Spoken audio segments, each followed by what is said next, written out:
পাহাড়ের চূড়ায় আমি 2 বার উঠেছি। যে তুর পাহাড়ের কথা আল্লাহ কোরআনে 10 বার বলেছেন। আমার জীবনে এত কষ্ট কখনো হয় নাই যত কষ্ট হয়েছে তুর পাহাড়ে উঠতে। 120 জনের একটা কাফেলা নিয়ে আমি উঠেছিলাম, কাঁধে ব্যাগ। কত কষ্ট যে হয়েছে, পাহাড় কেটে কেটে সরকার রাস্তা বানিয়ে রেখেছে। দিনের বেলা ওঠা যায় না, ওঠা শুরু করতে হবে রাত 12টা 1টায়। উঠতে উঠতে আপনি রাত 4টার দিকে পৌঁছবেন। আবার ফজরের আজান দেয়া মাত্রই নামাজ পড়ে ব্যাক করবেন। You have to return back. ওখানে পৃথিবীর প্রাচীন একটা খ্রিস্টানদের গির্জা আছে, সেন্ট ক্যাথারিনা গির্জা। ওইখানে একটা গাছ আছে, যে গাছের ভেতর থেকে মুসা আলাইহিস সালাম আল্লাহর আলো দেখেছিলেন। ওই গাছটা আজও আছে।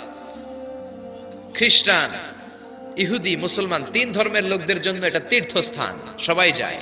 ওই গাছের গোড়া দিয়ে প্রতি বছর নতুন গাছ গজায়। খ্রিস্টানরা ওইখানে মনের কথা